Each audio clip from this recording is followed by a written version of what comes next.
नमस्कार। देश के जागरूक वोटरों, इस चैनल पर नेताओं को आड़े हाथों लिया जाता है। हम सिर्फ नेताओं की बुराई करते हैं क्योंकि इनकी अच्छाई आपको न्यूज़पेपर, टीवी, गली और चौराहे के खंभों से लगाकर व्हाट्सएप के फॉरवर्ड तक मिल जाती है। तो नेताओं की बुराई करो, इसमें ही जनता की भलाई है। तो आपके इलाके के नेताओं का भी आप दो चार सुनाना चाहते हैं तो इस चैनल का लाल वाला सब्सक्राइब का बटन दबा दीजिए। हम हमारे वीडियो के माध्यम से आपके रबड़े और आपकी खरी खोटी उन तक पहुँचा देंगे। तो दबाइए लाल बटन। सरकार मीडिया को डेमोक्रेसी का फोर्थ पिलर कहा जाता है कि मीडिया जो होता है वो जनता की बातें सरकार तक ले जाता है, जो सरकार की बातें हैं वो जनता तक लाता है और उसके बीच में एक ब्रिज का काम करता है। पर अभी का जो हमारा मीडिया है वो ऐसा लगता है कि हमारी सरकार का प्रवक्ता बना है, उनको राज्यसभा का, लोकसभा का टिकट चाहिए। तो इस चौथे खंभे का उपयोग कोई खंभा पी के कर रहा है, नहीं, मैं दीपक चौरासिया भैया की बात नहीं कर रहा हूँ, ठीक है ना।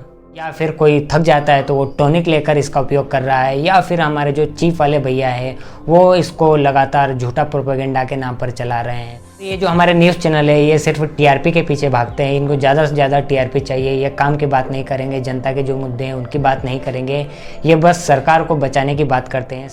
ये सवाल ज़रूर पूछते हैं पर ये विपक्ष से सवाल पूछते हैं। जहाँ पर कांग्रेस की गवर्नमेंट है उनसे ये सवाल पूछते हैं, पर जब सरकार से सवाल पूछने की बारी आती है तो ये धूम दबाकर भाग जाते हैं या फिर उनको डिफेंड करने लगते हैं। तो ये वीडियो सीरीज़ हम लाए हैं उनके लिए ही, जिसका नाम है टोटली रनिंग प्रोपेगेंडा। और हमारे न्यूज़ चैनल कैसे हमारे एक सरकार का प्रोपेगेंडा चलाते हैं, कैसे एक पर्टिकुलर पॉलिटिकल पार्टी का प्रोपेगेंडा चलाते हैं, उसमें हम आपको यहाँ पर बताएंगे।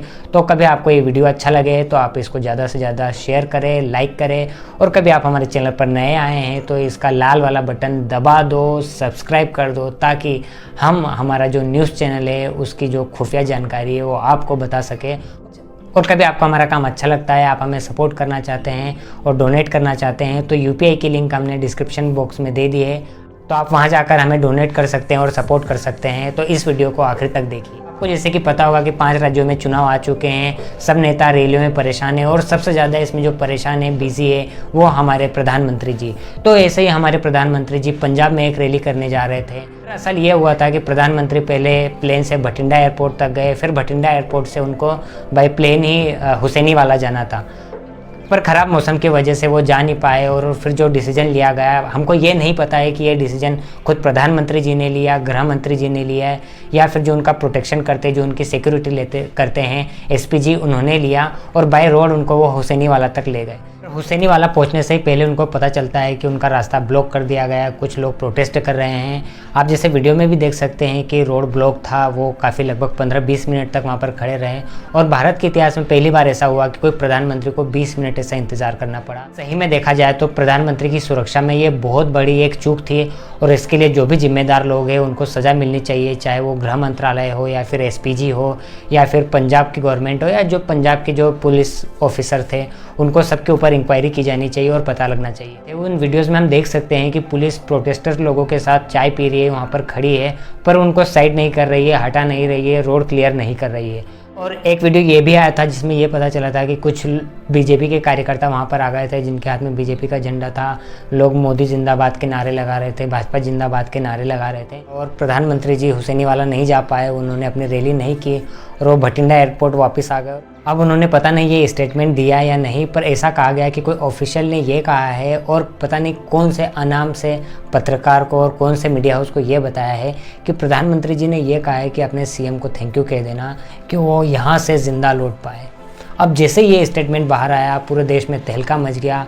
न्यूज़ वालों ने अलग उसको आड़े हाथों लिया, जो हमारे मीडिया वाले हैं उन्होंने इसको अलग आग दी, जो हमारे बीजेपी वाले थे उन्होंने इसको अलग आग दी, जो हमारे कांग्रेस वाले अपोजिशन वाले थे उन्होंने इसको कांग्रेस को बदनाम करने की साजिश बताई, पंजाब को बदनाम करने की साजिश बताई। और यहाँ से जो खतरे वाली घंटी थी वो आगे जल पड़ी कि पीएम की जान खतरे में है। अब सबसे पहले आ गया है हमारे चीफ वाले भैया जी। चीफ वाले भैया ने ये कहा कि कैसे हो सकता है सबसे पहले। उसके बाद तो सबसे बड़ी बात ये थी कि जो हमारे सुधीर भैया जी है, सुधीर भैया जी ने ये तक कह दिया पाकिस्तान में उन्हें जरा भी कहीं भी आने जाने में कोई समस्या नहीं हुई, कोई विरोध प्रदर्शन नहीं हुआ, कोई सिक्योरिटी थ्रेट नहीं हुआ, सुरक्षा में चूक नहीं हुई। तो हमसे तो पाकिस्तान बेहतर निकला। हमसे बेटर है दे सकते अपने ही देश में, इससे तो पाकिस्तान बेहतर है। जीडीपी वगैरह में कभी हमसे बेटर था और कुछ बेटर नहीं है, एक से कोक स्टूडियो वगैरह, ठीक है। तो अब कभी कोई दूसरा आदमी ये बोल देता है ना कि पाकिस्तान बेहतर है, बोल देता है कि पाकिस्तान बेटर था हमसे प्रधानमंत्री जी की सुरक्षा में, तो शायद उस पर देशद्रोह का केस लग जाता, जेल में होता और उसकी शायद जमानत वगैरह भी नहीं होती, क्योंकि देशद्रोह के मामले में यूजुअली ऐसा होता आया है। दूसरे पत्रकारों के ऊपर लगा है, आप खोजबीन कर सकते हैं, पता कर सकते हैं कि कौन से ऐसे पत्रकार हैं जिनके ऊपर देशद्रोह का मामला लगा है। सरकार से सवाल पूछने के मामले में या सरकार के ऊपर सवाल खड़े करने वाले पत्रकारों के ऊपर, सुधीर भैया के ऊपर नहीं लगेगा। हमको पता है क्यों नहीं लगेगा। फिर उसके पाकिस्तान की बढ़ाई करने में सुधीर जी को, जी न्यूज के संपादक सुधीर चौधरी गिरफ्तार। फिर रूबिका दीदी की एनर्जी कमी होने वाली थी कि उन्होंने टॉनिक लिया और टॉनिक लेके उन्होंने क्वेश्चन कर ही डाला पंजाब से, क्या कर रहे हैं आपके पुलिस वाले, इनसे काम नहीं हो रहा है क्या? रूबिका दीदी, आपसे भी आपका कहाँ काम होता है पत्रकारिता का? हाँ? फिर उसके बाद हमारे ये भैया आए, ये भैया ने तो झड़ी लगा दी कि भाई कैसे, मतलब कि क्यों, क्या, कौन शर्मिंदा है, कौन जिंदा है, क्या खतरा है, क्या खूनी साजिश थी, क्या पाकिस्तान का हाथ था, क्या खालिस्तान का हाथ था, क्या आतंकवादियों का खेल था, क्या पुल को उड़ाने की साजिश थी? भैया क्यों ऐसी रिपोर्टिंग कर रहे हैं? नॉर्मल रिपोर्टिंग कर देते ऐसे कि प्रधानमंत्री जी आज पंजाब में इलेक्शन रैली करने जा रहे थे, तो इलेक्शन रैली में रोड पर प्रदर्शनकारी आ गए क्योंकि प्रधानमंत्री जी ने खराब मौसम की वजह से प्लेन से न जाकर रोड से जाने का निर्णय लिया था और इस वजह से उनको वापस आना पड़ा और वो रैली नहीं कर पाए और बस ख़त्म इतनी न्यूज़। पर नहीं, खतरा लाना है, क्योंकि शायद कहीं ना कहीं खतरा आ जाएगा तो शायद बीजेपी को थोड़ा फ़ायदा हो जाएगा सीटों का, और इसका बचाव करने के लिए कांग्रेस ज़्यादा घिनौना काम करेगी तो कांग्रेस को शायद ज़्यादा सीटों का फ़ायदा हो जाएगा, क्योंकि आखिर में जितना बुरा काम करना पड़े सत्ता के लिए वो नेता लोग कर देंगे, कुछ भी हो, और उसमें हमारा साथ देगा ये दलाली मीडिया, कलाली मीडिया, जिसने नाम बर्बाद करके रख दिया है। आप देख लो पत्रकारिता में हमारा मीडिया फ्रीडम इंडेक्स में कौन सी रैंक है।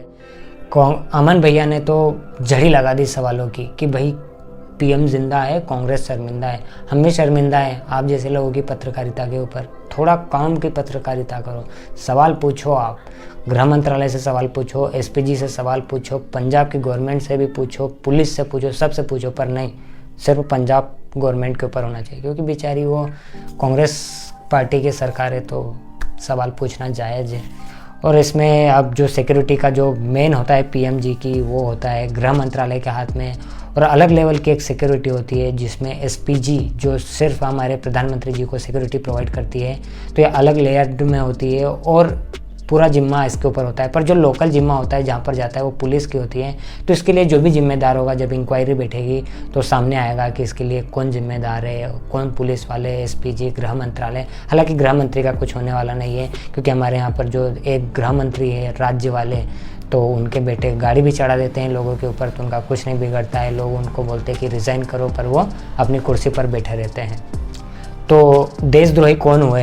ये रोड पे खड़े होने वाले वो लोग थोड़ी देशद्रोही है जो लोगों के ऊपर गाड़ी चढ़ा दी है। फिर इसके बाद हमारे भैया आए, सबसे बड़े योद्धा, सबसे महान पत्रकारक हमारे सुरेश चौहान जी। सुरेश चौहान जी ने तो बोल दिया कि ये कौन लोग है, क्या आतंकवादी आने वाले थे, ये लोग गद्दार है, ये लोग देश के खिलाफ है, इनको भगाओ यहाँ से, अलग कर दो, ये कर दो, वो कर दो, और तो और कि पंजाब में राष्ट्रपति का शासन लागू कर दो।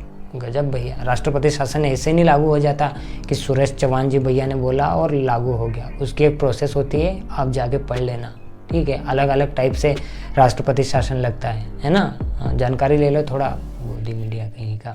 अब जो ये पीएम के जान के खतरे वाली जो डिश बनाई थी हमारे गोदी मीडिया ने, तो उसमें क्या डाला था? सबसे ऊपर एक पाकिस्तान नाम का तेल डाला था, जिसको देख के सब आग बबूला हो जाते हैं हमारे देश के लोग। उसके बाद थोड़ा ऐसा कुछ उसमें छोंक लगाया जाए जिससे लोगों को और गुस्सा आए, और नेशनलिस्ट लोग हैं जो झूठे वाले, उनको और ज़्यादा गुस्सा है और प्रोपेगेंडा फैलाने में मदद मिले, जैसे कि कुछ एंटी नेशनल या फिर टुकड़े टुकड़े गैंग।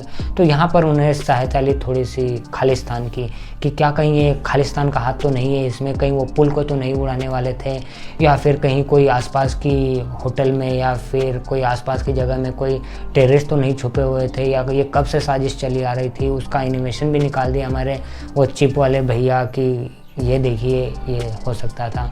तो ये जो सुरक्षा में जो चूक हुई है, ये बहुत बड़ी घटना थी हमारे देश के लिए, और ये एक लोकतंत्र के ऊपर अच्छा खासा तमाचा था कि ऐसा नहीं होना चाहिए।